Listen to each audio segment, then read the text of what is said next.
제가 여러분께 무슨 특별하게 여러분들이 모르고 있던 새로운 지식이나 이런 것을 정보를 이렇게 여러분께 드릴 계획은 없습니다. 그리고 인생을 이렇게 살아야 한다라는 어떤 규범적인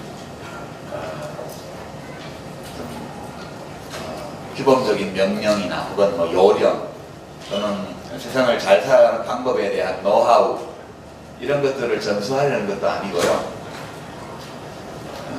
어떻게 살 것인가라는 포괄적인 주제를 가지고 그냥 산다는 문제에 대한 제 생각을 여러분들께 말씀드리고요. 여러분들이 이걸 그냥 받아들일 필요는 없죠. 저 사람은 삶에 대해서 저렇게 생각하는구나. 그렇게 보면서 여러분 자신이 자기의 삶에 대해서, 나의 삶에 대해서, 또는 타인에 대해서, 또는 내가 살고 있는 이 세상에 대해서 평소 가지고 있는 생각이 어떠한지, 내 생각이 괜찮은 생각인지, 저 사람이 와서 말하는 거하고 이렇게 비교해 볼 때 이런 걸 한 번 더 생각해 볼 수 있지 않나? 이런 느낌이요. 그래서 함께 우리가 2시간 함께 하게 돼 있죠. 제가 한 40-50분 정도 말씀드릴 텐데요. 여러분들이 혹시 오시면서 기대하고 온 어떤 이야기나 이런 게 있을지 모르는데 제가 준비한 것 중에 그게 없을 수 있어요. 그러니까 질의응답 시간을 충분히 또 그 정도로 가지도록 그렇게 하겠습니다. 되게 사람들이 한 생애를 살아가면서 만나는 여러 가지 사건들, 느끼게 되는 여러 감정들 중에 가장 삶을 어렵게 만드는 감정이 몇 가지 있는 것 같습니다. 첫 번째는 외로움이고요. 두 번째는 열등감 같아요. 제 생각에. 외로움에 빠지게 되면 그 시간을 견디기가 굉장히 어려워집니다.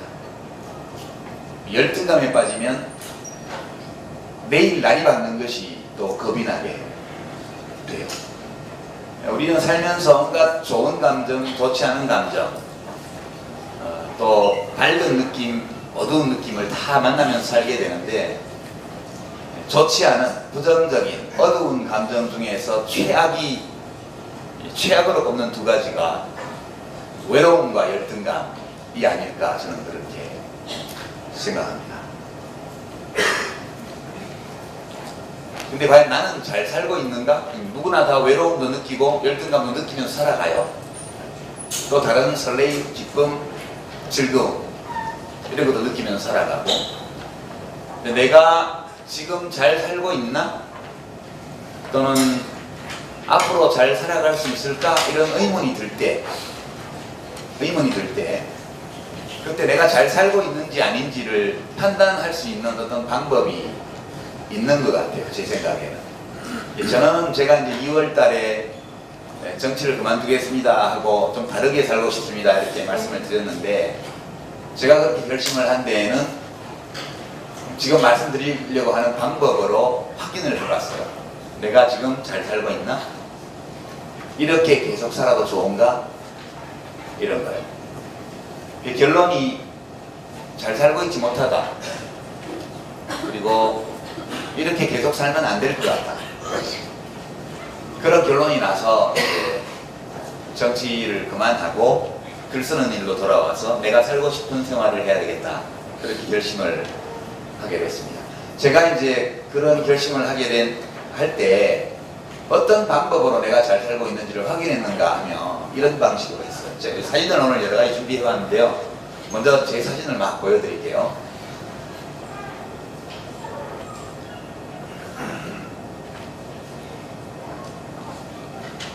우선 이 사진이요. 이게 제가 26살 때 찍힌 사진입니다. 찍은 건 아니고 찍힌 거죠. 무슨 좋지 않은 일이 있어서 잡혀갔는데 재판을 받으러 법원 마당에 들었을 때 교도소 호송버스에서 내려서 법원 건물 들어가는 주차장 이동로를 걸어갈 때입니다. 그때 얼굴을 한번 보려고 친구들이랑 가족들이 그 주차장 출입문 그 바깥쪽에 이렇게 얼굴을 내밀고 막 제 이름을 부를 때 제가 돌아보면서 인사하는 사진이에요. 이게 되게 얼굴이 밝죠? 밝지 않아요? 행복해 보이지 않아요? 네, 몸은 묶여 있는데 지금 포승줄로 묶여 있고 손에는 수갑을 차고 있는데 제가 이 사진을 보면 저때 제 마음은 참 행복했다, 기뻤다 그런 느낌이 들어요. 얼굴에 그게 써져 있잖아요. 근데 제가 이제 정치를 10년 하는 동안 내 얼굴은 어땠을까? 그런 의문을 가져봤습니다. 그래서 이제 10년 동안 제가 좀 시끄럽게 정치를 했기 때문에 뭐 제가 하는 일마다 좀 많이 시끄러웠어요. 그래서 10년 정치하는 동안 미디어에서 보도한 저의 얼굴을 확인을 요즘 해봤습니다. 요즘 인터넷이 있어서 2003년 4월 달에 제가 국회의원이 되었는데요. 딱 10년 전. 2003년 4월부터 2012년 12월까지를 검색해 봤습니다. 그랬더니 특징적인 사진들이 이런 거거든요. 이거 반대쪽. 이거는 이제 2002년도 사진. 이게 이제 제가 국회 등원할 때 사진입니다. 국회의원 선서하던 날 이렇게 라운드 티셔츠에 캐주얼 자켓을 걸치고 밑에 베이지색 면바지를 입고 캐주얼화를 신고 국회에 갔는데 선서를 못하고 쫓겨났습니다. 저기가 이제 야 여기가 탁구장 왔냐 뭐 이런 야유를 하는 분들이시고요. 이제 오경훈 의원이라고 그 당시 저하고 같이 선서를 대표 선서를 하게 돼 있었는데 같이 못하고 쫓겨났습니다. 제가 이제 단상에 올라가는 모습이고요. 별로 그렇게 기분 좋은 얼굴로 안 보이죠. 괜히 저걸 했나봐요.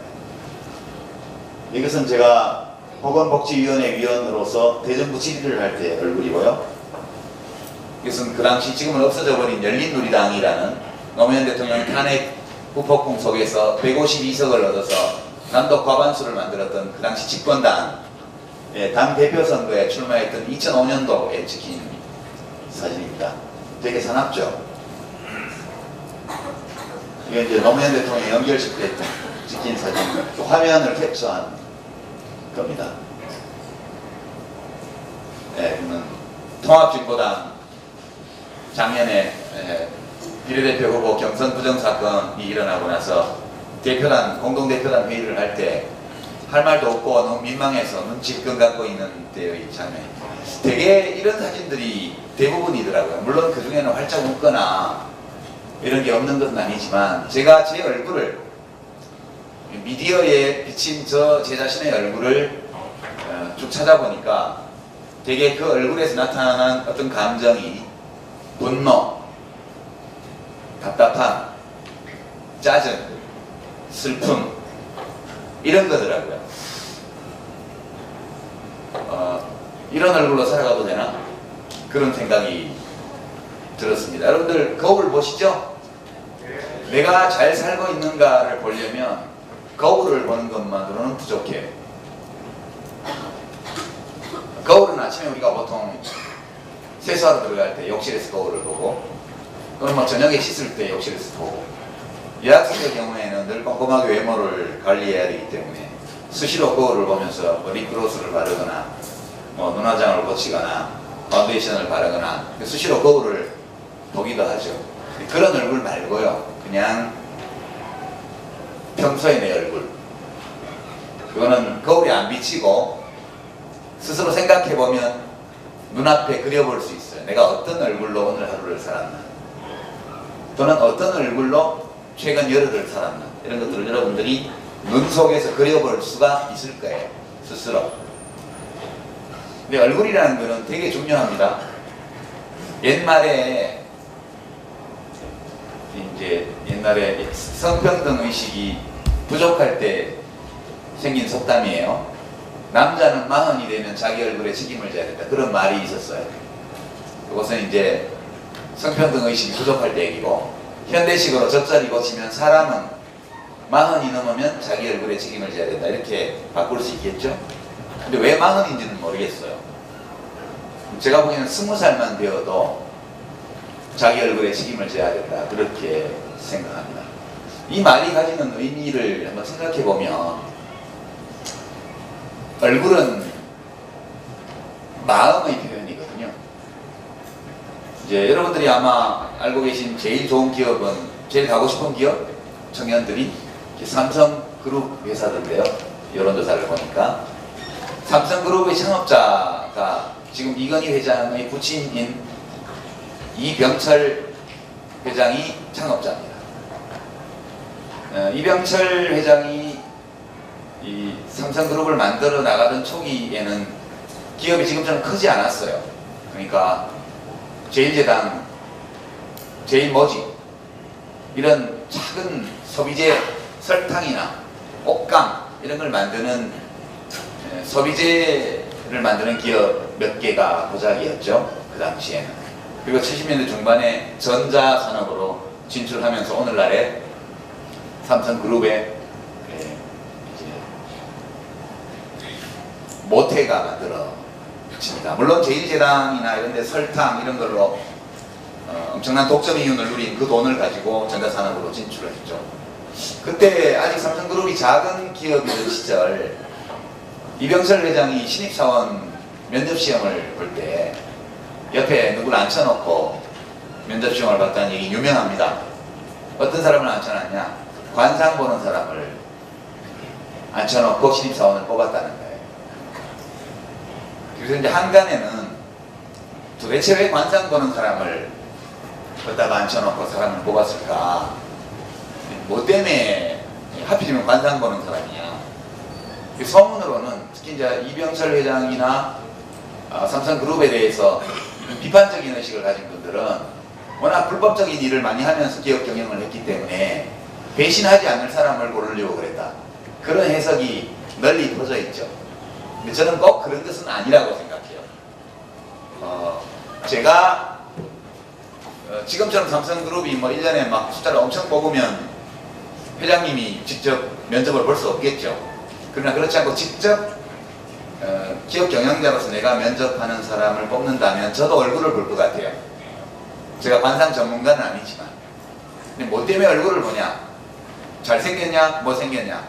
그거는 특별히 기술이 필요 없죠. 그냥 그거는 보면 알잖아요. 자기 취향에 따라서 어떤 얼굴형을 마음에 들어하고 안 들어하고 그러니까. 근데 실제로 얼굴을 통해서 뭘 보냐면 그 사람의 마음을 보려는 거예요. 마음을. 사람의 마음은 얼굴 표정으로 나타나요. 여러분들이 만약 기업을 운영하는 사람이라면 어떤 사람을 뽑겠어요? 마음이 바람 부는 바다처럼, 여기 해양대학교도 바람 많이 부는 날은 바다가 되게 사납잖아요. 그런 사람을 뽑겠어요? 아니면 오늘처럼 이렇게 날씨 좋은 날 앞바다처럼 마음이 고요한 사람을 좋아하겠습니까? 당연히 누구나 마음이 평온한 사람을 뽑고 싶어 하죠. 관상이라는 것은 얼굴을 보는 게 아니에요. 관상을 본다는 것은 뭘 보기 위한 거냐? 심상을 보기 위한 거예요. 심상을. 사람의 마음이 왜 얼굴로 나타날까? 감출 수 있지 않나? 못 감춰요. 우리가 사람을 엘리베이터 안에서 누구랑 이렇게 어색하게 마주섰을 때 여러분 어떻게 합니까? 그냥 눈이 딱 마주치면 이렇게 하지 않나요? 약간 웃는 표정? 내가 당신에게 적대감을 갖고 있지 않다는 표시로. 그죠? 일부러 표정을 지어 보일 수 있어요. 또 연기자들은 울고 웃고 놀라고 이런 표정들을 마음대로 만들어내죠. 진짜 연기 잘하는 사람은 울 때 어떻게 우냐? 정말 슬픈 생각을 한대잖아요. 아버지 돌아가셨을 때, 어머니 돌아가셨을 때 이럴 때를 생각한대잖아요. 그래서 그 기분으로, 그 감정으로 푹 빠져들면 눈물이 나오는 거예요. 정말 슬픈 표정이 나오는 거예요. 우리의 안면 근육은요, 일종의 자율신경. 예. 내가 일부러 표정을 짓지 않아도 내 마음속에 어떤 감정이 느껴지면 그 감정이 안면 근육의 움직임을 통해서 자동적으로 나타납니다. 일부러 표정을 지어 보일 수는 있지만 진짜 좋아서 웃는 표정과 내가 저 사람에게 웃는 모습을 보여줘야 되겠다고 생각해서 짓는 웃는 표정은 다르죠. 여러분 다 알고 계실 겁니다. 영장류는 일반적으로 표정이 있죠. 개나 고양이 물론 화가 나면 이렇게 콧등을 찡그리고 이빨을 드러내 보이고 이런 건 있지만 안면 근육이 움직여서 표정을 만들어내지는 않죠. 그러나 원숭이, 오랑우탄, 침팬지, 보노보 이런 영장류 동물들은 다 표정이 있습니다. 영장류 중에서 단연 압도적으로 풍부한 표정을 만들 줄 아는 게 인간이에요. 왜 인간은 이렇게 다양한 표정을 저절로 짓도록 만드는 이 안면의 잔근육을 이렇게 많이 발전시킨 걸까? 또 이게 왜 필요했을까? 또는 왜 인간은 다른 사람의 얼굴을 인식하는 능력을 놀라운 수준까지 발전시켰을까? 이른바 안면 인지 능력 이런 것들을 왜 이렇게 발전시켰을까? 그건 뭐 저기서 길게 말씀을 안 드리겠습니다. 살아남기 위한 노력이었죠. 대개 인간은 수십만 년 동안 구석기 시대부터 해가지고 수십만 년 동안 수렵채집 시대에 100명 내외의 작은 혈족 집단 또는 한정된 공간 안에서 일상적으로 호혜적인 교환을 하는 동맹자들, 이웃의 동맹자들로 구성되어 있는 소집단에서 수십만 년을 살았어요. 그 과정에서 지금은 현대인으로 진화되어 왔습니다. 그러니까 낯선 사람을 만날 때는 대화를 해보기도 전에 그 사람이 우호적인지 적대적인지 알아야 돼요. 그래서 PR을 구분하지 못하면 살아남기 어려운 경우가 대단히 많았기 때문에 우리 얼굴 표정이라는 것은 기본적으로 그 사람의 마음의 상태를 드러내도록 만들어졌고 내가 마음속에 어떤 사람에서 우호적인 감정을 느끼면 빨리 표현해야 돼요. 그래야지 공격을 안 받죠. 그 상대방의 얼굴에서 적대적인 감정을 읽어내면 곧바로 대비에 들어가야 돼요. 그걸 읽지 못하면 당하는 거니까. 서로 간의 필요에 의해서 굉장히 정교한 안면 표정과 그 인식 기술을 우리가 진화적으로 발전시켜 왔다고 저는 생각해요. 그러니까 내 얼굴을 보면 내 마음이 어떤 상태인지 알 수 있다는 얘기예요. 그러니까 늘 외로움, 또 소외감, 분노, 짜증, 두려움 이런 부정적 감정에 사로잡혀서 살아가는 사람의 얼굴에는 그 부정적 감정이 어떤 형태로든 나타나게 되어 있습니다. 반면 배려, 연대의식, 기쁨, 즐거움, 황홀감 이런 긍정적이고 밝은 감정을 느끼면서 살아가는 사람은 얼굴에 그것이 또한 나타나게 되어 있습니다.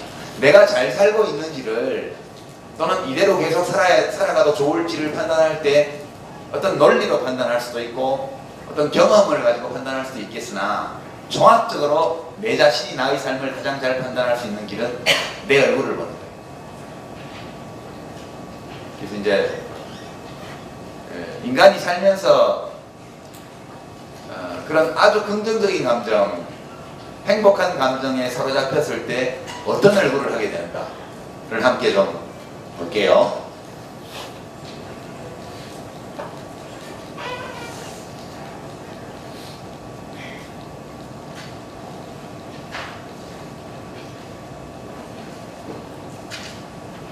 여기가 좀 밝아서 잘 보이실지 모르겠는데 보이실 거예요. 이 사진은요 멕시코에서 촬영된 사진인데 작가가 기차를 타고 가면서 우연히 기차 옆을 지나가고 있는 말을 탄 남매로 보이는 아이들을 찍은 사진입니다. 여기서 이제 뒤에 탄 여자아이의 얼굴을 보십시오. 앞에 오빠로 보이는 아이는 다르죠. 얼굴이 두 사람의 얼굴이 많이 다르죠. 앞에 오빠는 저 눈길에 경계심이 느껴져요. 두려움, 경계심, 불안감이 느껴집니다. 뒤에 탄 여자아이는 그냥 행복해요. 저 뒤에 여자아이의 얼굴이 순수하게 놀이에 빠져들었을 때 순수하게 놀이에서 느끼는 아주 즐거운 감정, 그것이 얼굴에 그냥 나타나 있는 거라고 저는 판단했습니다. 앞에 오빠의 얼굴은 왜 저럴까? 오빠는 말을 몰고 있잖아요. 뒤에 여동생이 타고 있잖아요. 책임감이 있단 말이에요. 사고가 나면 안 돼요. 옆에 기차가 지나가고 말이 놀랄 수도 있기 때문에. 많은 것을 알고 있어요. 이 오빠는 말을 탄다는 것에 대해서. 그래서 눈 속에 두려움, 불안감 이런 것들이 보입니다. 저 두 사람의 마음의 상태가 그대로 얼굴에 나타나는 거예요. 진짜 좋은 얼굴은 뒤에 탄 여자의 얼굴이에요. 여러분들, 내가 진짜 좋아하는 놀이에 흠뻑 빠졌을 때 누구나 저런 표정을 짓게 돼 있죠. 여기 조기축구 하는 친구들끼리 축구 시합하다가 멋진 골을 넣으면 되게 저런 표정이 나옵니다. 저는 남자라서 여학생들이 어떤 놀이를 하는지는 잘 모르겠는데요. 어떤 놀이를 하다가 그 놀이가 재미있고 잘 돼 나갈 때 그때 저절로 저런 표정이 나오게 됩니다. 놀이의 즐거움을 보여주는 표정이고요. 이거는 좀 잘 안 보이네. 불을 좀 더 끄면 잘 보일 것 같습니다. 네, 상상하실 수 있을 거예요. 이게 연인을 바라보는 진짜 사랑의 느낌을 표현하는 얼굴이거든요, 이게. 네, 제가 이 느낌을 보여주는 사진을 찾으려고 한다 하는 그런 유명한 영화 배우들이 나오는 러브스토리 사진들을 다 들춰봤는데요. 이렇게 생생하게 그 느낌이 나는 사진이 없었습니다. 그래서 사랑의 느낌은 아무리 연기를 해도 진짜 사랑하는 사람들이 서로를 바라볼 때의 표정은 안 나오는가 보다. 이건 보통 사람 남녀의 사진인데 상상만 하십시오. 이 남자분의 친구가 사진작가인데 친구의 웨딩 사진을 찍어주고 나서 좋은 사진 몇 개를 블로그에 올라온 걸 제가 가져왔고요. 이 사진은 조금 더 잘 보일 겁니다. 예. 어떤 사진인지 짐작되시나요? 어떤 장면인지? 저 뒷모습이 보이는 군인은, 남자는 베트남 전쟁에서 총을 맞고 포로가 되었다가 6년간 행방불명 상태로 있었던 공군 장교입니다. 미국 행정부가 엄청난 노력을 해서 소재를 확인하고 살아있다는 것을 확인하고 그리고 협상을 거쳐서 귀국했습니다. 군영공항에 마중 나온 가족들의 표정이에요. 저 앞에가. 네, 그 사람의 얼굴을 통해서 나타날 수 있는 가장 격렬한 감정 표현이에요. 저게 기쁨, 네, 가족 또는 사랑하는 사람을 찾았을 때의 기쁜 감정, 이런 것을 알려줄 거고요. 이 사진은 어떤 기업의 헌혈 사진입니다. 앞으로 한 달쯤 지나면요, 미디어에 저런 사진이 또 나올 겁니다. 현아가 나오는 거기 때문에요. 여기 지금 그냥 해변 복장을 하고 헌혈증을 들고 찍은 이 젊은 직원들은 그냥 연출을 하고 있는 거고요. 가운데에 누워있는 나이가 좀 드신 분은 이 회사 사장님이시거나 전무님이거나 뭐 그런 것 같아요. 근데 얼굴 표정을 한번 보십시오. 팔에 붉은 바늘이 들어가서 주먹을 쳤다 폈다 하는 동안 피가 500cc가 빠져나가는데 누구인지도 모를 어떤 사람에게 줄 피를 자기 몸에서 뽑아내면서 저렇게 웃고 있죠. 저는 저 얼굴은 연출한 얼굴이 아니라고 봤습니다. 네. 저 기쁨은 뭐죠? 저 즐거움, 저 느낌.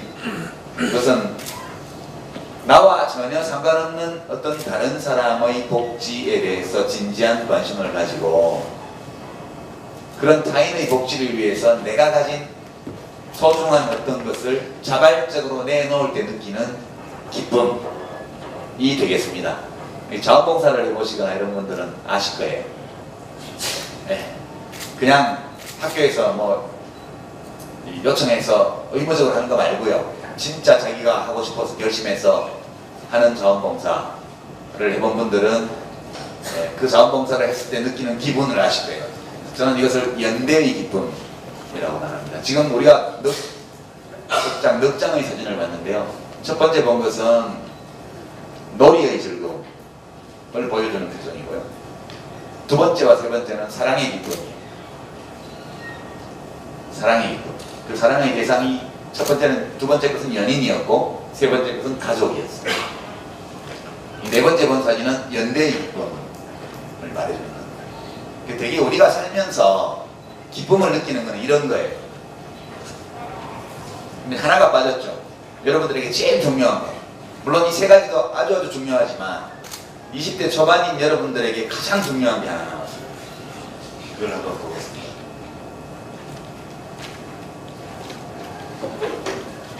예. 이 사진인데 표정이 안 보이죠? 이 사진은 고층 빌딩 유리 외벽을 특수 강화 유리로 된 고층 빌딩 외벽을 청소하는 남자로 추정되는 두 노동자의 일하는 모습이에요. 너무 높은 곳에서 일을 하고 있기 때문에 표정을 찍을 수가 없습니다. 이 사진만으로는 우리는 저 두 노동자에 대해서 아무것도 알 수 없어요. 나이가 얼마나 되었는지, 정규직인지 비정규직인지, 월급을 얼마나 받는지, 또는 일당을 얼마를 버는지, 가족이 있는지, 결혼을 했는지, 가족이 있는지, 취미는 무엇인지, 여가 시간이 있으면 뭘 하는지 아무것도 알 수가 없어요. 근데 상상을 해보죠. 그래서 저 두 사람의 유리의 벽을 청소하는 노동자가 어떤 표정으로 일하고 있을까? 예. 상상할 수 있는 경우의 수가 두 가지가 있죠. 중립지역을 빼고 나면 매우 즐겁게 일하고 있다. 1. 매우 즐거운 표정으로 일하고 있다. 2. 아주 괴로운 표정으로 일하고 있다. 둘 중에 하나일 겁니다. 만약 아까 우리가 봤던 사진에서 나타난 그런 얼굴을 하고 저 일을 하고 있다면 어떨 때 그럴까요? 어떨 때? 여러분이 감정이입을 해서 저기 유리 외벽 청소를 하고 있다고 생각을 해보세요. 내가 아까 우리가 본 사진처럼 그렇게 활짝 웃고 황홀한 표정으로 기쁘게 저 일을 하고 있다면 그건 어떤 경우일까? 아마도 몇 가지 나눠서 생각할 수 있는데, 첫째는 저 일 자체가 너무 재밌는 경우. 가능하죠, 그것도? 시시하게 땅바닥에부터 일하는 건 너무 시시해. 저 정도 높은 데 올라가서 줄 하나에 목숨을 걸고 매 순간 스릴을 맛보면서 목숨을 걸고 일하는, 이게 나는 좋아. 그런 사람이 있을 수 있죠. 만약 그런 사람이라면 틀림없이 어렸을 때 희망이 암벽 등반가 또는 빈벽 등반가가 꿈이었을지도 몰라요.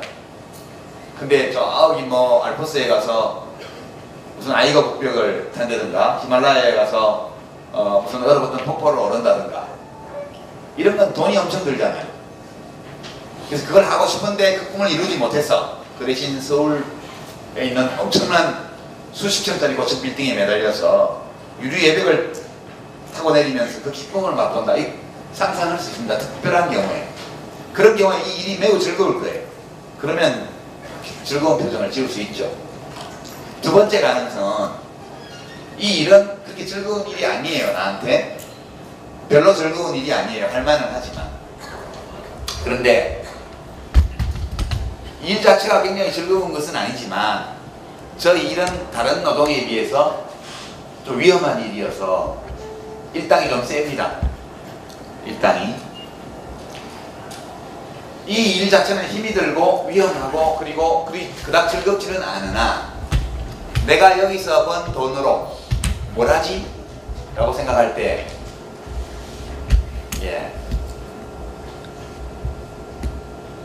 이런 딸이 있다든가 이 돈으로 우리 딸한테 이걸 해주면 우리 딸이 이런 표정을 지을 거야 라고 생각한다든가 또는 이런 연인이 있다든가 또는 이런 가족, 이렇게 사랑하는 가족이 있다든가 또는 여가 시간에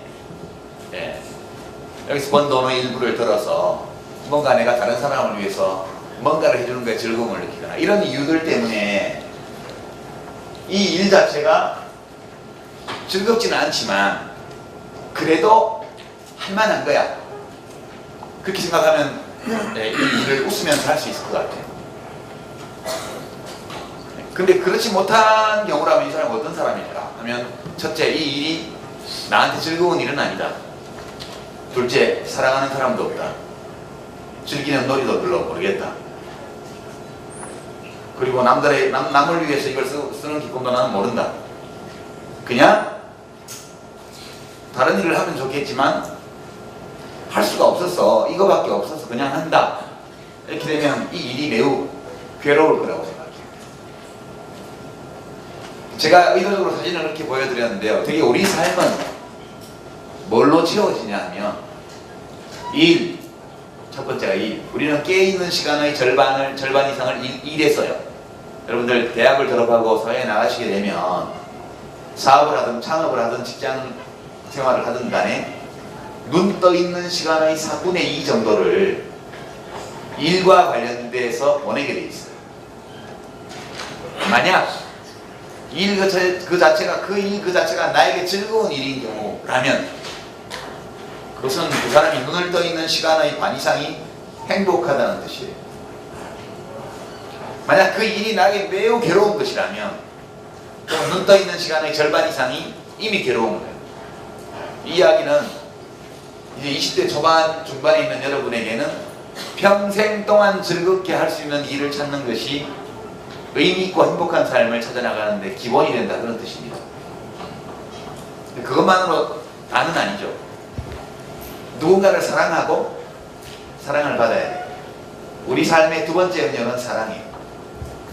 누군가를 사랑하고 누구에게가 사랑받는 것. 세 번째는 노는 거예요.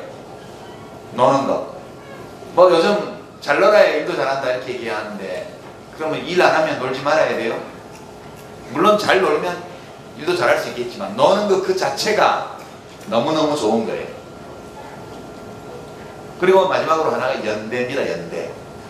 그러니까 자기중심적으로 내 사랑을 찾고 내 일을 하고 그리고 내가 즐기는 놀이를 하고 이런 자기중심적인 활동에서 기쁨을 누가 행복을 누리기도 하지만, 나와는 아무 상관없는 사람으로 하여금 그 사람이 그런 행복을 누리도록 만드는데 도움을 주기 위해서 내 것을 자발적으로 내놓을 때 느끼는 기쁨, 이것은 이타적인 행복이에요. 우리 인간의 삶은 이 네 가지로 채워져야 한다가 아니고 실제로 이 네 가지로 채워집니다. 이거 말고는 없어요, 사실은. 그러니까 일, 놀이, 사랑, 그리고 연대, 이 네 가지가 여러분들의 삶을 구성하게 될 겁니다. 여러분 각자의 삶은 그러면 어디에서 달라지느냐 하면 이 네 가지를 어떻게 대합하느냐, 그럼 이 네 가지를 구체적으로 어떤 내용으로 채우느냐에 따라서 여러분들의 삶의 색깔이 전부 다 달라지게 되어 있습니다. 그래서 저는 그렇게 못했는데요. 저는 사실은 여러분 나이 때 내 삶을 어떻게 설계를 하지, 어떻게 꾸려나가지, 이런 생각을 한 번도 못 해봤어요. 그때 고민했던 것은, 그런 생각을 안 해본 것은 아닌데 그런 생각을 이어갈 수가 없었어요. 그러니까 제가 여러분 나이 때는 그때가 지금 청와대에 계신 박 대통령의 아버지 박 대통령이 대통령이시던 시절인데요. 그 아버지 박 대통령은 제가 말을 막 배울 때 대통령이 계셨어요. 제가 두 돌이 되기 전에 권력을 잡으셨는데, 제가 대학교 2학년일 때까지 계속 대통령이셨거든요. 18대 동안. 그리고 그 김재규 경호실장이 총으로 쏴서 죽지 않았다면 그 뒤로도 10년 이상은 더 대통령을 하셨을 거예요. 근데 그때 제가 대학을 들어가서 보니까 그냥 이렇게 내 삶만 설계하면서 살기에는 조금 좋지 않은 상황이었어요. 근데 길 가는데 어떤 덩치 큰 남자가 힘없는 사람, 여자, 애들을 패고 있는 걸 봤다, 우리가. 근데 그 남자 덩치가 최홍만 선수만 해요. 여러분 어떻게 하시죠? 같이 말리려고 대들었다가 한 대 맞으면 어디 부러질 것 같아. 제일 좋은 방법은 112에 전화하는 거죠. 빨리 경찰서에 여기 사람 패고 있으니까 빨리 와서 이거 저 사람 잡아가라고 알려주고. 근데 전화를 했는데 그 사람이 받아요. 그 경찰이야. 패는 게. 그럼 대책이 없죠. 되게 우리가 봤던 상황, 그런 상황 비슷했던 것 같아요. 그래서 여기를 눈질끈 감고 내 일이 아니니까 지나가느냐, 아니면 저거는 나쁜 일이니까 달라들어서 한번 엉겨보느냐, 둘 중에 하나예요. 근데 대통령이잖아요. 대통령이 그렇게 노동조합 만든다고 사람 잡아가두고, 자기 생각을 말했다고 사람 잡아가두고, 유신체제는 이제 박정희 대통령이 마음만 먹으면 영구 집권을 하는 체제였는데, 그 유신체제를 비판하면 긴급조치 위반이 되게 돼 있었고, 긴급조치 위반 사건에 대해서 허락 없이 얘기를 하면 그것도 긴급조치 위반이 되게 돼 있었어요. 긴급조치를 비난하면 또 긴급조치 위반이에요. 그거 어떻게 하라는 얘기예요. 그래서 이걸 눈질끈 감고 지나가면 좀 인생이 편할 것 같고, 근데 나중에 늙어서 생각하면 되게 비겁할 것 같더라고요. 내 청춘이. 그래서 같이 덤벼봐야 이기지 못할 거는 너무 뻔하다. 맨주먹으로 무슨 학교 안에서 유행물 뿌린다고 그게 바뀌겠어요? 근데 그냥 지나가면 너무 비겁할 것 같아서, 야, 이거는 소리라도 한번 지르고 가야 된다. 한 대 얻어 터져가 갈비뼈 부러지더라도. 그래서 그때는 한번 소리 지르면 징역 3년이 기본이었거든요. 학교 안에서 독재, 타도, 민주정치 이런 거 한번 하면 딱 1분간 외치고 잡혀가면 징역 3년이 든대였어요. 판사들은 징역 3년을 정찰죄로 때리고, 법정에 그 당시 중앙정보부 직원들이 나와서 판사의 발언을 일일이 녹음하고 기록할 때예요. 데모를 해도 언론에 보도 한 줄도 안 나올 때고요. 그러니까 어찌 보면 이런 생각을 할 수가 없었어요. 그냥 비겁한 청춘을 보내기 싫어서 그냥 어디 부러질 각오를 하고 대드는 거 말고는 별로 선택의 여지가 없는, 비겁해지든가 어디 부러지든가 둘 중에 하나였으니까 별로 이런 고민을 하지 않았고, 또 우리에게 이런 얘기를 해주는 어른도 별로 없었어요. 인생을 어떻게 살아라 이런 거. 그래서 저는 그렇게 보냈는데 20대를. 그리고 그러다 보니까 정치도 하게 되고 닥치는 대로 살게 되었는데, 뭐 지금도 사회에 문제가 많이 있긴 하지만 적어도 경찰이 길거리에서 사람을 패는 시대는 아니잖아요. 저는 여러분들이 사회에 관심을 가질 필요가 있고, 남들에 대해서 진지한 관심을 가질 필요가 있지만, 이제는 여유를 가지고 자기 삶을 잘 설계하고 그것을 자기가 옳다고 믿는 방식으로 살아가기 위한 준비를 갖추는 게 매우 중요하고도 가능한 시대라고 저는 생각을 합니다. 그래서 이제 맺을 때가 되는데요. 제 강연을 질의응답으로 넘어가기 전에 이제 마지막으로 제가 말씀드리고 싶은 것은 얼굴이에요. 얼굴. 다시 한번 여러분 자신이 하루 종일 어떤 얼굴을 하고 사는가를 스스로 생각해 보세요. 만약 이런 얼굴을 하루에 한두 번씩은 내가 그래도 지으면서 산다 이러면 좋은 삶을 살고 있는 거예요. 물론 힘든 순간도 있고 괴로움을 느끼기도 하고 부정적인 감정에 휩싸일 때도 있지만, 적어도 하루에 한두 번이라도 내 자신이 이런 표정을 지으면서 살고 있다면 괜찮은 삶을 사는 것이고 그대로 쭉 살아도 좋다. 저는 그렇게 생각합니다.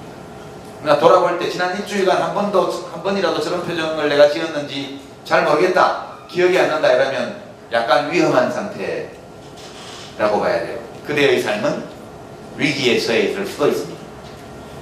지난 한 달을 돌아볼 때 한 번도 저런 적이 없었던 것 같아.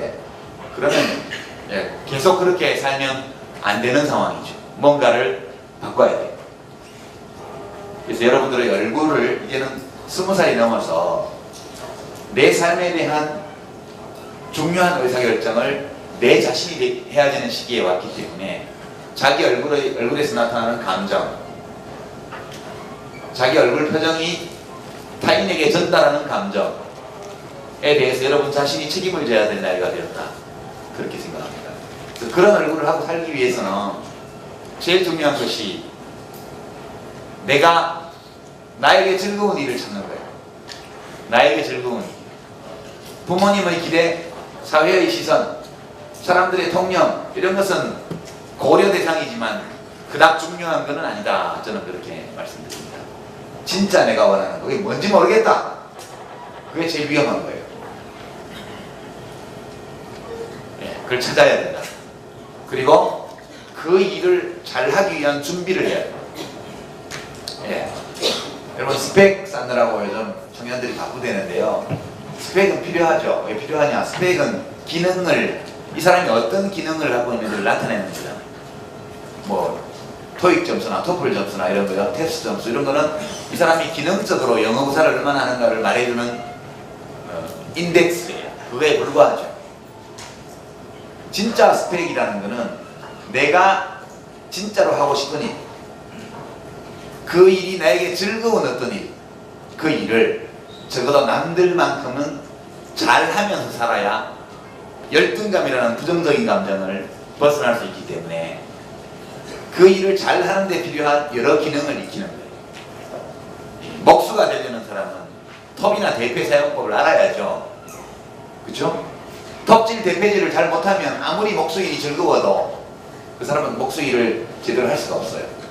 그래서 내가 원하는 일, 나에게 즐거운 일을 찾고 그 일을 직업으로 삼아서 적어도 남들보다 더 잘하면 더 좋고 적어도 남들만큼은 잘할 수 있도록 거기에 필요한 기능을 익혀나가야 될 시기가 20대 초중반의 시기다. 그게 제일 중요하다는 점 말씀드리고요. 그러나 그것만으로 인생이 채워지는 것은 아니다. 사랑, 놀이, 연대의 기쁨을 함께 배합해서 여러분 자신이 바라는 삶을 설계하고 그 삶을 여러분 자신이 옳다고 생각하는 방식으로 밀고 나가려는 의지, 이런 것들이 여러분의 삶을 가치 있게 만들어 줄 겁니다.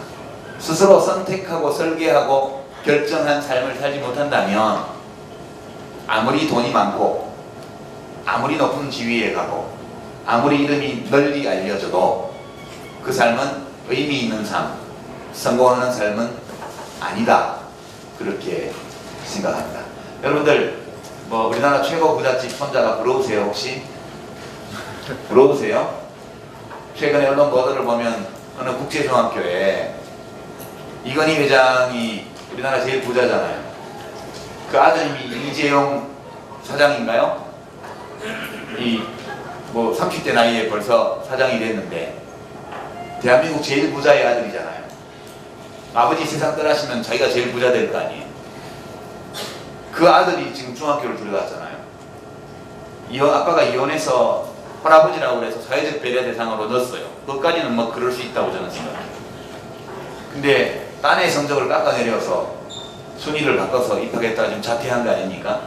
저는 그 이건희 회장의 손자가 되게 안 돼 보여요. 저 아이의 인생에서 스스로 자기가 판단해서 결정할 수 있는 것이 뭐 있을까?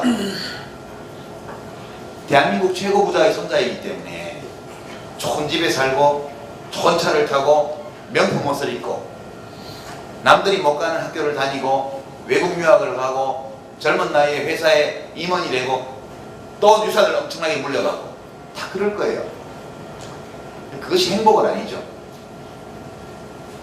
그것은 그냥 운일 따름이죠. 거저받은 것에는 가치가 없어요. 그러니까 여러분들이 자라온 환경이 전부 다르고 지금 처해 있는 환경이 전부 다르고 자기가 가지고 태어난 것이 다 달라요. 뭔가를 잘하는 사람이 있고 또 그만 못하는 사람도 있어요. 그러나 진짜 인생의 의미라는 것, 그것은 내가 가지고 태어난 것을 가지고 내가 처한 환경 속에서 주어진 많은 제약 조건 속에서 내 스스로 찾은 길, 내 스스로 설계한 인생, 그 인생을 내 힘으로 내가 옳다고 믿는 방식으로 살아나갈 때 지위가 어떠하고 재산이 어떠하며 세속적인 성공과 실패가 어떠한지 상관없이 그렇게 산 사람은 세상을 떠날 때 다음에 태어난다면 좀 다르게 살고 싶어. 하지만 이미 살아버린 삶도 훌륭한 삶이었다고 생각해. 이렇게 자기 삶에 대해서 자부심을 느끼면서 이 세상과 하직할 수 있다. 저는 그렇게 생각합니다. 결국 세상을 다 살고 떠나면서 자기가 살아온 삶이 최상의 삶은 아니었을지라도 최선을 다한 삶이었고 주체적인 삶이었다고 스스로 자기 스스로 평가할 수 있는 그 삶만이 의미 있는 삶이다. 우리 인생에서 가치 있는 것은 그것밖에 없다. 저는 그렇게 생각하면서 여러분들 지금 여러분 나이에 꼭 해야 할 일, 나에게 즐거운 일을 찾고 그 일을 잘하기 위한 준비를 갖추는 일에 매진하시기를 바랍니다. 네, 이걸로 제 강연을 마치고요. 질의응답 시간 갖도록 하겠습니다. 고맙습니다. 네. 얼마 전에 정계 은퇴를 선언하시는 자신을 지식 소매상이라고 호칭하시면서 다시 책을 쓰기 시작하셨는데 선생님의 책 어떻게 살 것인가에 대한 간단한 소개와 또 다음으로 어떤 종류의 책을 집필하실 예정이신지 또 앞으로 어떤 책을 쓰고 싶으신지랑 또 선생님 책 내용 중에 혼인한 이후에도 배우자에게 이성으로서 매력 있는 사람이어야 한다고 이런 내용이 있는데 선생님은 지금 배우자분께 어떻게 매력적으로 어필하시는지 또 이상에게 매력적으로 보일 수 있는 방법들을 저희 청춘들에게 조언해 주신다면 어떤 게 있는지 물어보고 싶습니다. 예. 이 책 소개는 뭐 오늘 강연 내용과 관련된 거니까요. 그냥 제가 한 개인으로서 삶에 대해서 느끼는 여러 가지 생각들을, 감정 이런 것들을 적어놓은 책입니다. 그냥 세상 살면서 참고해 보시면 좋겠다 그런 뜻으로요. 지금 후속 작업하는 것은 이제 지난해 대통령 선거가 끝나고 나서 갑자기 한국 현대사의 책에 관한 관심이 굉장히 증가해서 한동안 잊혀졌던 옛날 현대사 책들이 막 팔린다는 뉴스를 보고 얼마 안 있어서 그 열풍이 식어버렸다 이런 뉴스를 보고 지금 청년들이 읽을 만한 한국 현대사 책이 별로 없나 보다 그런 생각이 들어서 제가 살아온 한국 현대사에 관한 이야기들 이런 것들을 좀 하는 책을 지금 작업 중이고요. 그 다음에는 뭘 낼지 모르겠는데 최근 관심을 가진 거는 요리, 음식을 만들어서 자기가 좋아하는 사람들과 나눠 먹는 거는 굉장히 좋은 일이라는 생각이 들어요. 우리가 큰 돈 들이지 않고 사랑하는 사람들과 교감하고 또 정을 나누는 굉장히 좋은 방법이라고 생각합니다. 그래서 무슨 특별한 요리에 관한 게 아니고 우리가 일상적으로 사람들이 모였을 때 제일 흔하게 만들어 먹는 음식들 이런 것들에 관한 이야기를 한번 써볼까 그런 생각만 지금 하고 있습니다. 하고 있고 책 내용 중에 이제 혼인하고 나서도 배우자에게 이성으로서 어필하는 사람이 되기 위해서 노력해야 된다 그 얘기인데 제가 주례를 몇 번 정도 봤는데요. 지금까지 제가 잘 아는 분들이 이제 직접 혼인을 하는 경우에만 제가 예외적으로 주례를 본 적이 있는데 그때 꼭 해주는 말이거든요. 그러니까 잡아놓은 고기는 밥 안 준다 이런 식의 얘기는 하면 안 돼요. 그러니까 혼인하기 전에도 연인 사이였을 때도 이 진짜 남녀 간의 감정의 교류 어떤 사랑의 느낌을 제일 많이 가로막는 것이 소유의식이라고 생각해요. 내 거다 이거요. 내 게 아니거든요. 미안하지만 내 게 아니거든요. 그 혼인한 부부도 갈라서려면 언제든지 갈라설 수 있고요. 법적으로 갈라서지 않아도 부부 아닌 것처럼 살 수도 있어요. 그리고 뭐 혼인하기 전에는 더 말할 나위도 없겠죠. 사람은 다른 사람의 것이 될 수 없어요. 그 점이 제일 중요하다고 저는 생각합니다. 그래서 이 여자가 언제든 나를 떠날 수 있다. 이 남자가 언제든 나를 떠날 수 있다. 이 생각을 해야만 끊임없이 보이는 보이지 않는 잠재적 경쟁자에 대한 라이벌 심리를 가지고 구애를 계속할 수 있죠. 표현되지 않는 사랑이라는 것은 존재하지 않는 거나 마찬가지라고 저는 생각합니다. 어떤 식으로 이걸 표현하냐?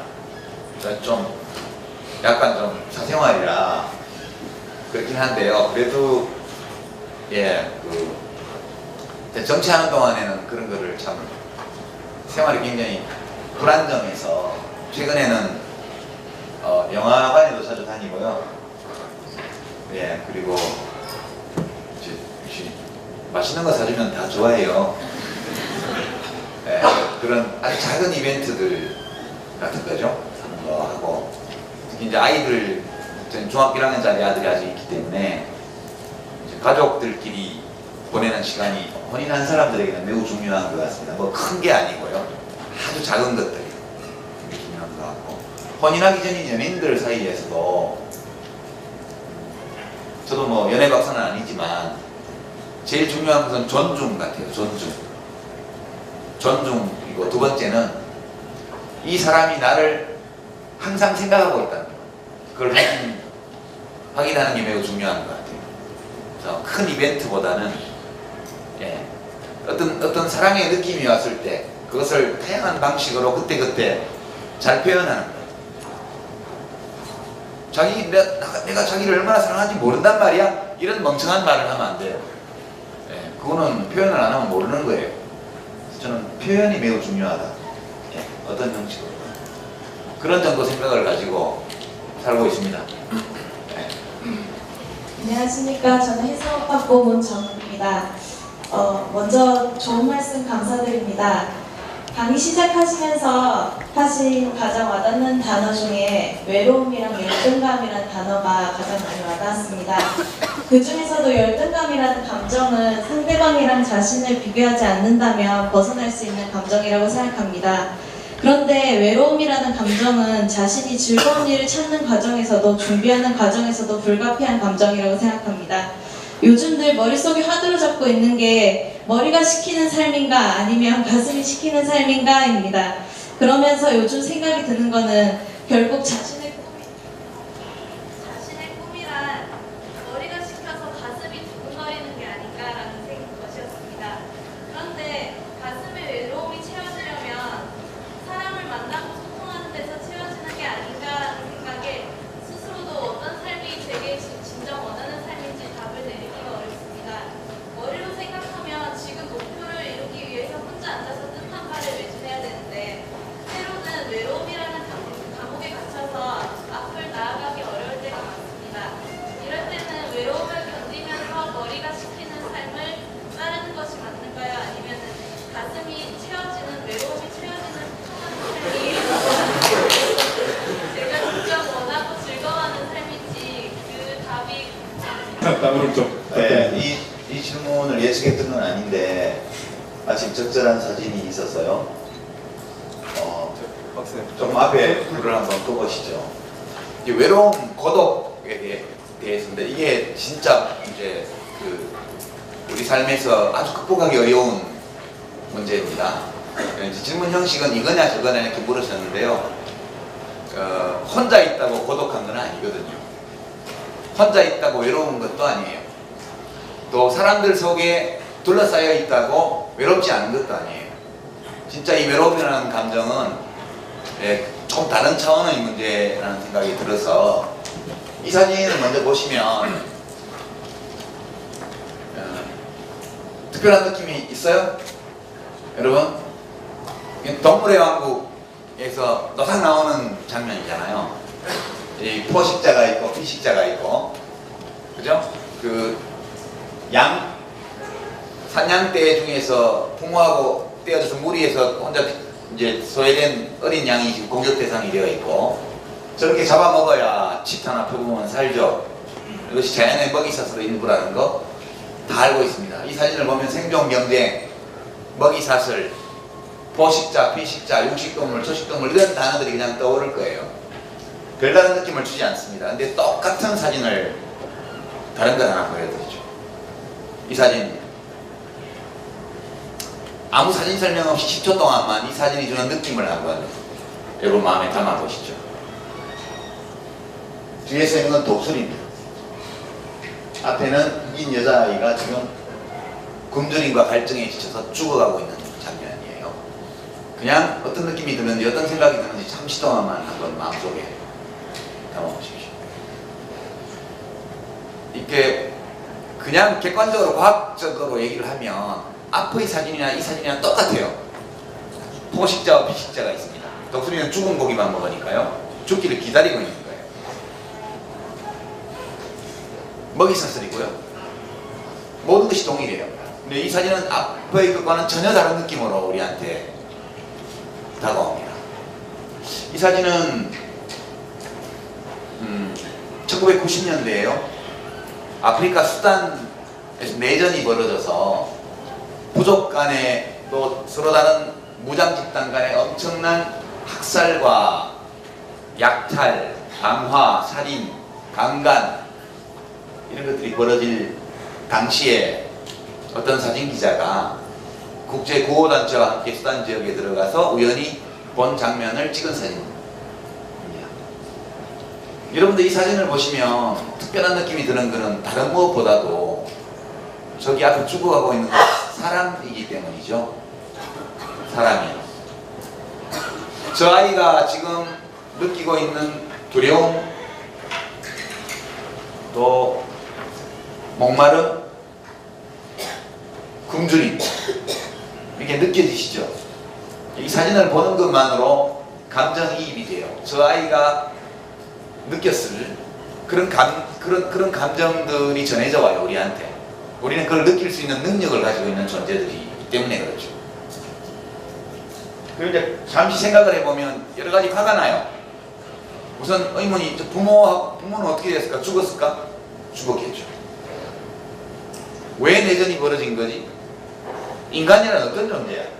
이렇게 생각이 미치고요. 그 다음 단계로서 저 사진은 뉴욕타임즈에 게재되었던 사진입니다. 여러분들이 이 사진을 집에서 받아보는 신문에서 보셨다면 그 다음 단계에 이렇게 나왔을 거예요. 이 사진 찍은 놈은 어떤 놈이야? 뭐 하는 놈이야 도대체?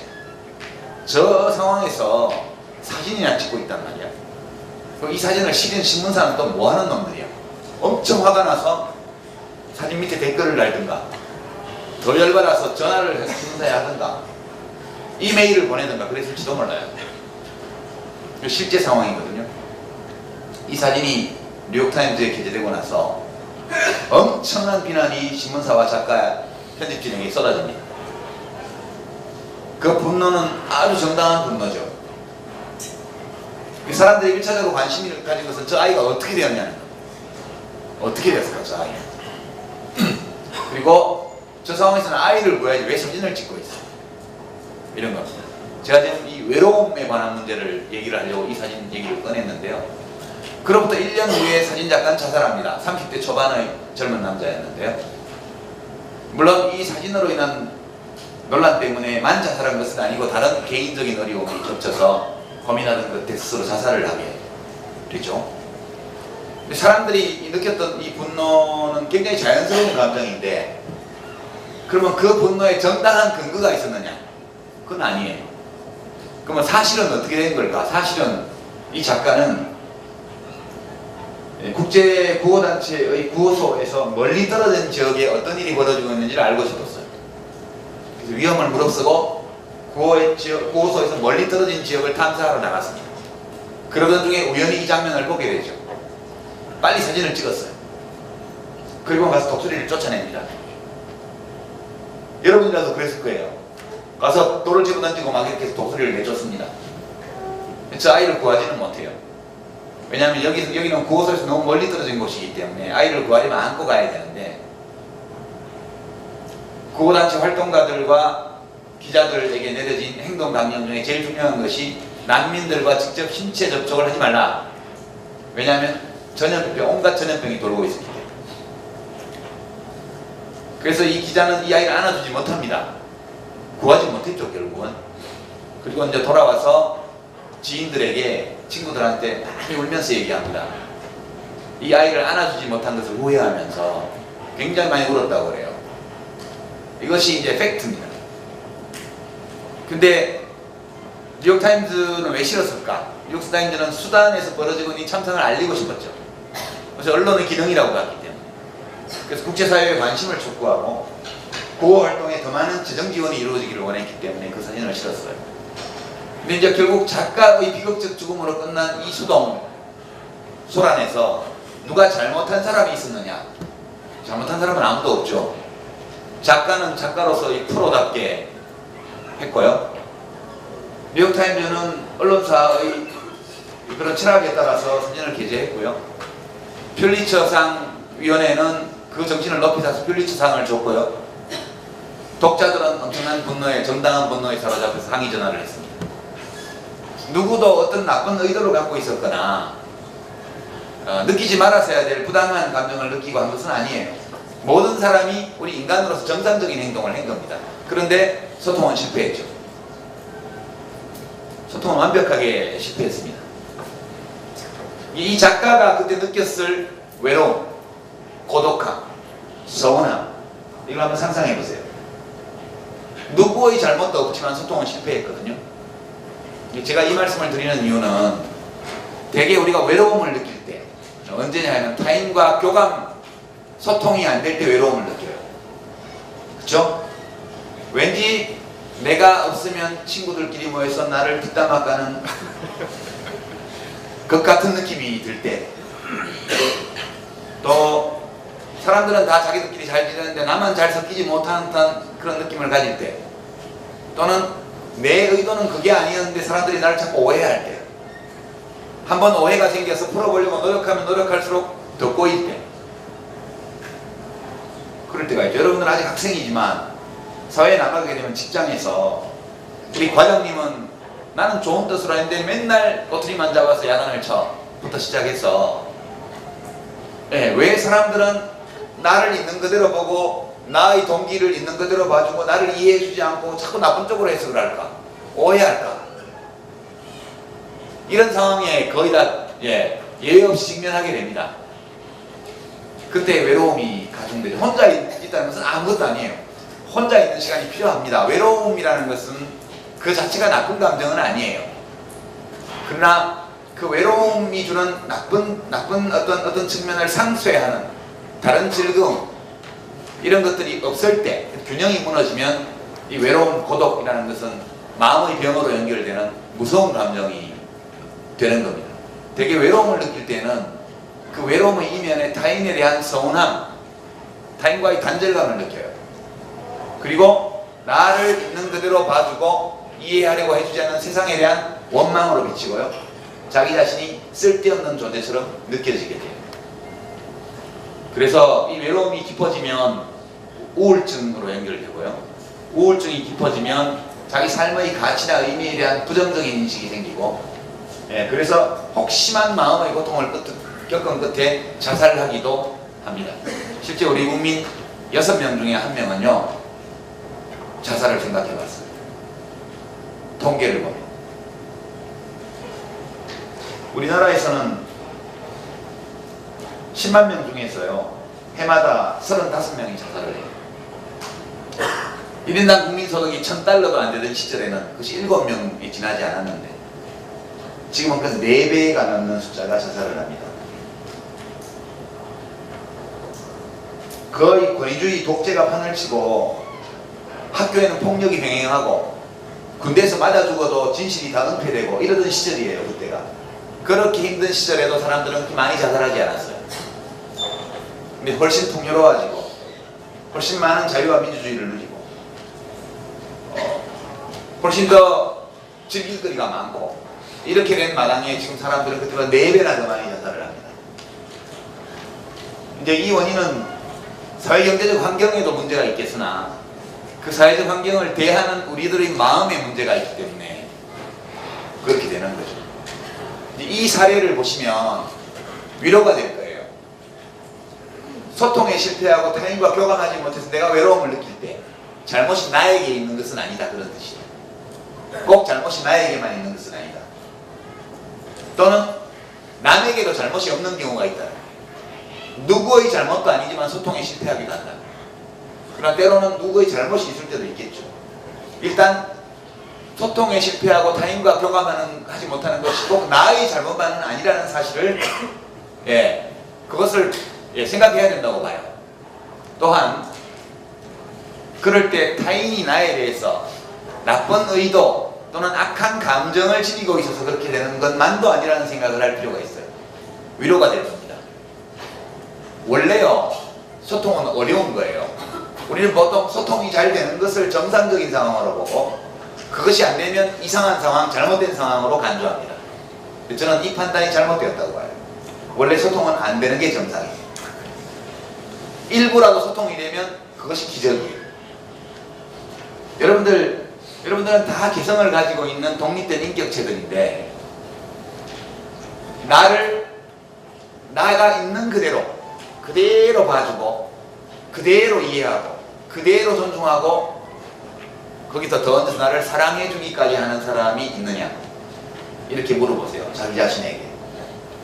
답을 쉽게 못 찾을 거예요. 부모님도 그렇게 못 해줘요. 여러분들 부모님이 모르는 세계를 가지고 있잖아요.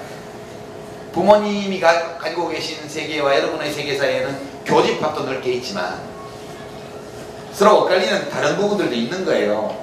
저는 딸이 대학생인데 딸의 세계 중에 모르는 게 많거든요. 이미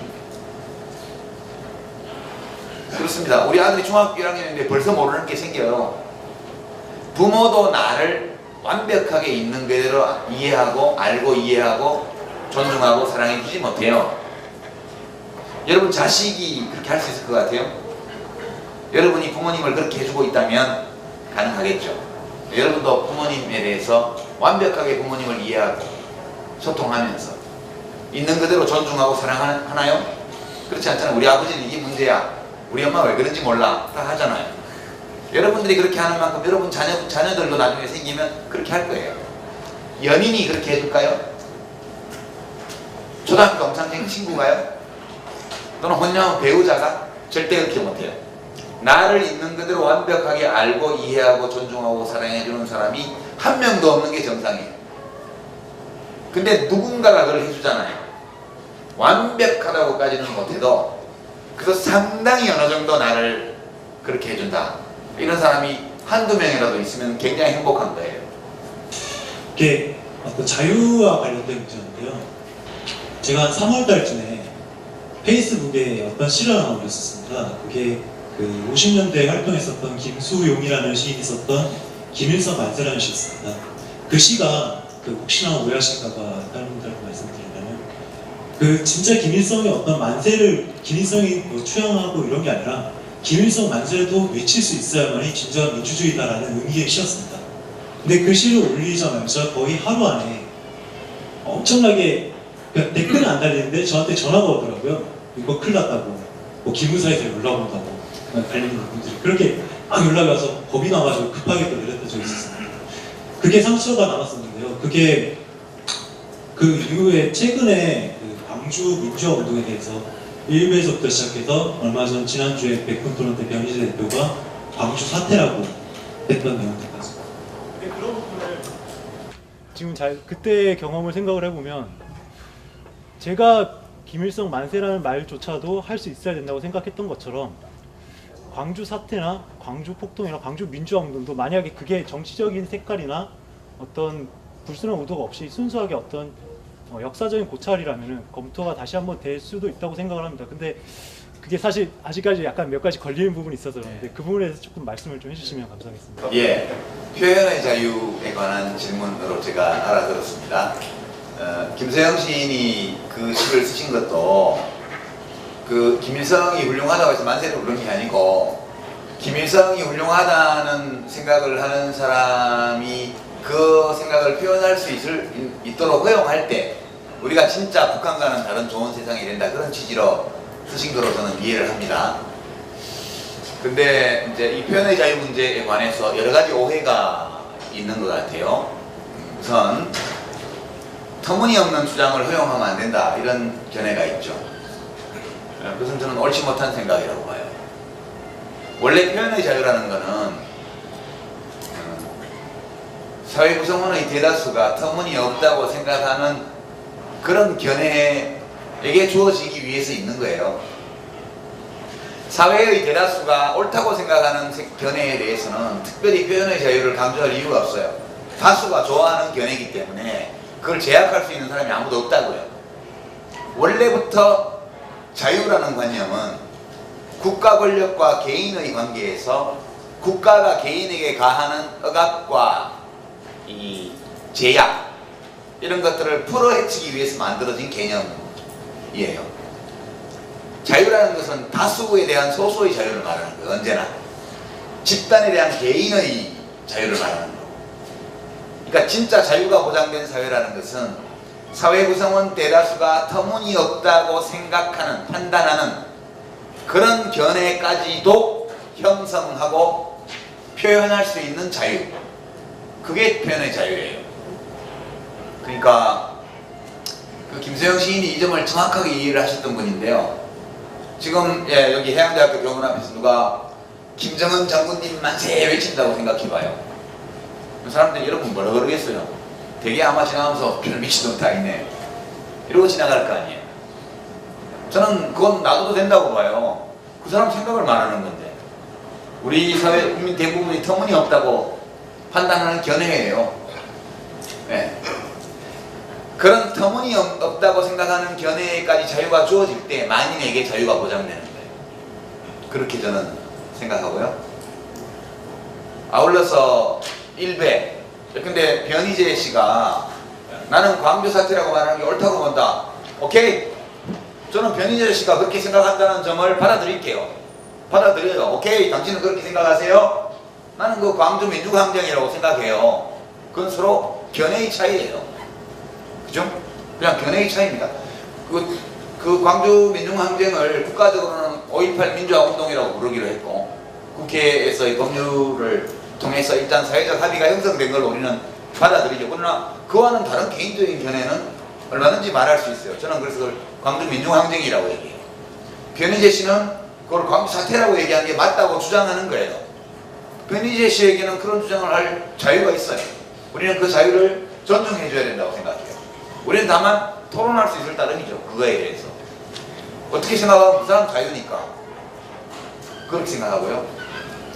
광주 5.18 민주화운동을 광주 사태라고 표현하는 글들을 올린다는 이유로 그 사이트를 폐쇄하자, 이 주장은 김일성 만세를 외치는 자유가 있어야 대한민국이 진짜 자유사회다라는 글을 싣는다는 이유로 어떤 사이트를 폐쇄하자는 주장과 똑같아요.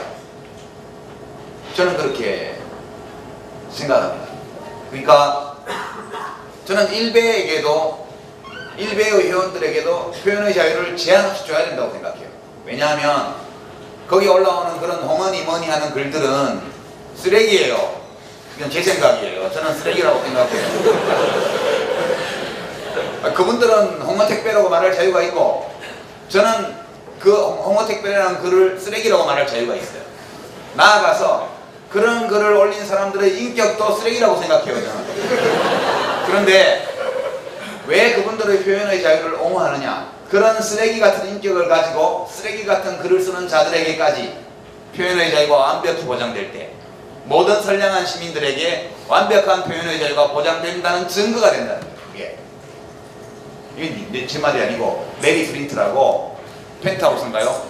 예, 그 도색 잡지를 만든 미국의 유명한 출판업자 있습니다. 그 사람이 이렇게 말했어요. 쓰레기 같은 잡지를 만든다고 저 인간도 쓰레기다 이렇게 공격을 하니까 나 쓰레기 맞아요 그렇게 얘기를 합니다. 나 같은 쓰레기에게도 표현의 자유가 보장된다면 선량한 수준 높은 여러분들에게는 완벽히 보장된다는 증거 아니겠어요? 그렇게 해서 연방헌법재판소까지 가서 결국 승소 판결을 받아내죠.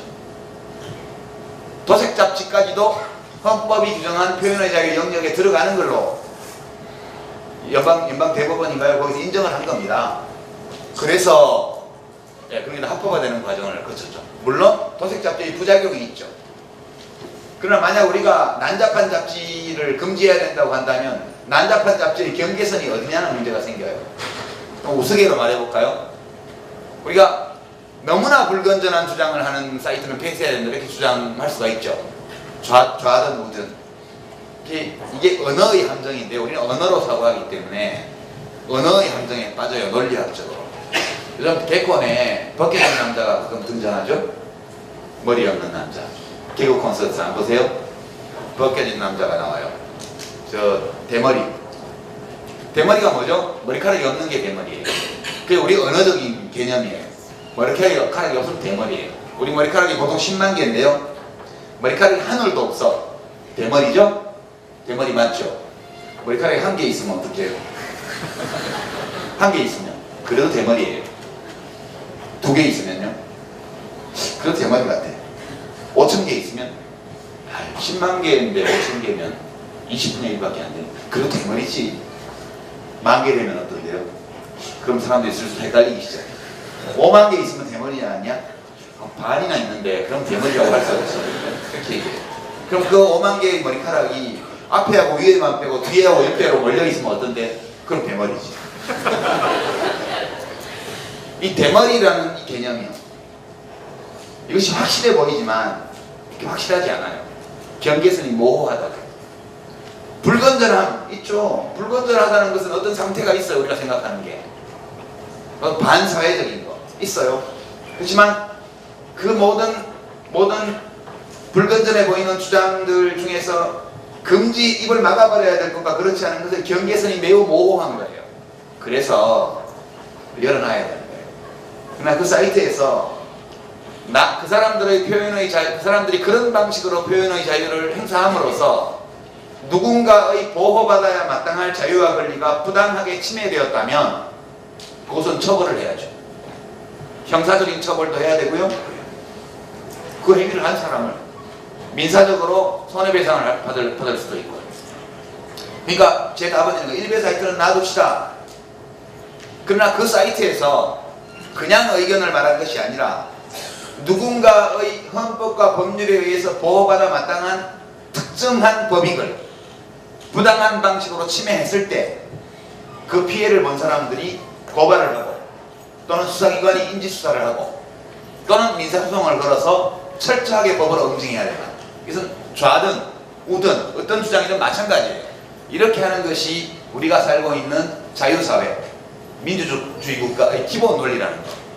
그 점은 분명히 말씀드립니다. 다시 한번 말씀드리지만 일베는 원래 DC 인사이드에 삭제된 걸 모아놓은 게시판이 따로 떨어져 나와서 부활하는 게시판이잖아요. 사이트잖아요. 원래부터 출발이 그랬다고요. 쓰레기통이에요. 원래부터가. 그리고요, 비유적으로 말하면 그 자체가 해로워 보이지만 해롭지 않을 수도 있어요. 그러니까 여러분들 대장균이 음식에 나오면 난리가 나죠. 보건복지부에서 막 식약청에서 나와서 막 압수수색하고 막 검찰에서 수사 들어가고 난리잖아요. 대장균은 해로운 균이에요? 아니잖아요. 우리 대장 속에는 대장균이 다 있잖아요. 대장균은 대장 속에 있을 때 해롭지 않다고요. 그놈이 요도에 들어가면 방광염이 일어나잖아요. 해로운 거지. 그러니까 이 대장균이라는 것은 수억 년 동안의 진화 과정 속에서 우리 인간과 조화를 이루어서 살 수 있는 방법을 터득한 세균이에요. 우리도 그 균과 함께 살아갈 수 있는 방법을 이미 터득했다고. 걔가, 그 대장균이라는 애가 대장에만 있으면 아무 일이 없는 거예요.